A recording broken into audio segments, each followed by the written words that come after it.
Hello everyone, today we will talk about how to fix or how to solve the problem of sound on Google Maps. You will click on settings. In this page you can click on apps, default apps, app settings. On above you can search about Google Maps and you can click. Then you can click on first stop and you can click OK. After that you'll enter to the window of storage. Here you can click clear cache. Don't click clear data because that can delete your account.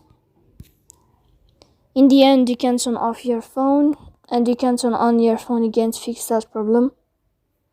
So please don't forget to support us by like and subscribe. See you next time in another video and thank you for your attention.